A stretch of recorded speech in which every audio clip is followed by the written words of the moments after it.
All right, second fight of the night, and this one's really interesting, dude. Mana Martinez taking on Guido Cannetti, with Mana Martinez minus 280 as the favorite, and the comeback on Cannetti plus 230. The fight doesn't go to decision. Prop is a massive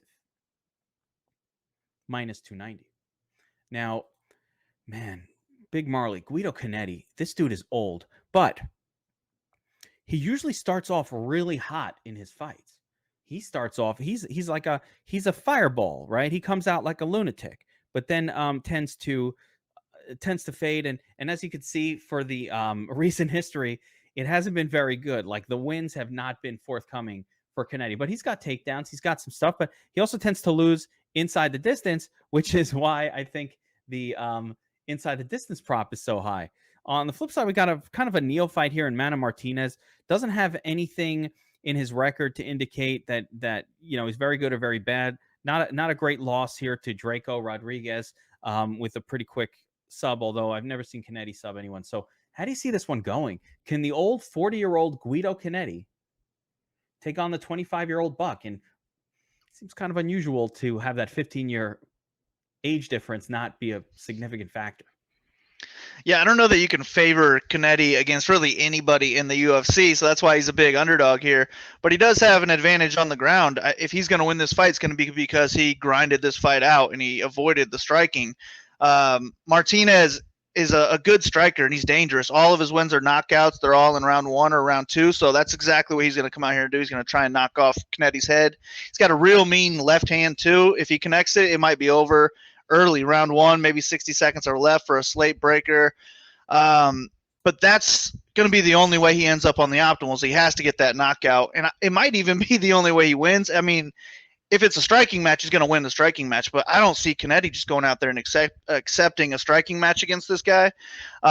So it's hard to see how it's going to play out, but I do favor the knockout for Martinez. I do like his striking, especially that left hook and left uppercut. So that's what I'm picking to happen, is I'm picking him to get the knockout. But I think he's going to have a good amount of ownership, whereas Cannetti, I think, goes completely overlooked. People just want to auto-fade this guy. They love power, so they're going to be all over the Martinez side instead. So I'll have more exposure to Martinez, but I'll be more overweight to the field on the Cannetti side here, I think, because he does have a path to victory here, and it's through the ground, and the ground is what scores well. So give me Martinez, but don't overlook Cannetti. And this is our curtain jerker. I always love my curtain jerkers for DraftKings. Gotta love the jerkers. Wait, what are we talking about? Anyway, talking about this fight, I mean, Cannetti's going, like I said, Cannetti looks good until he's knocked out. That's what throws me off. Like, he's old, but he looks good until he's knocked out. He's out there like a wild man. He's going for takedowns. Reminds me a little bit of Michel Tractor. What the hell's his last name? Pereira? Yeah, Michel. No, the Tractor.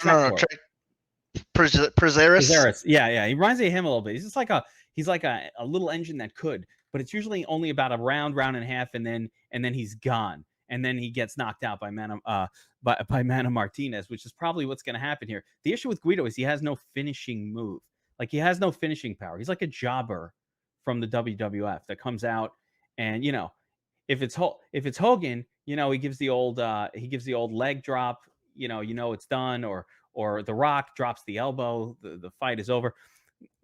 Cannetti just doesn't have a finishing move. Like, he just wears himself out wrestling, and then he's gone. So I think Mana Martinez probably gets that second round finish here. The question, Big Marley, is at $9K, it's paying up a lot for a pretty unknown name. Do you think he's going to be popular because of this giant inside the distance prop? Or do you think that the field will go to some of these other names that are maybe a little sexier? Like a Muradov at minus 620. You know what I mean?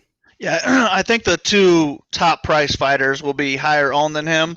But I had him as, I think, the fourth highest owned or so, fourth or fifth highest owned on the card.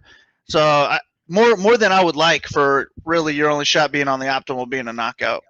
Yeah, for sure. But like I said, man, he's going up against a guy who does like to get knocked out. So, I don't think that's such an outrageous assumption that that's going to happen.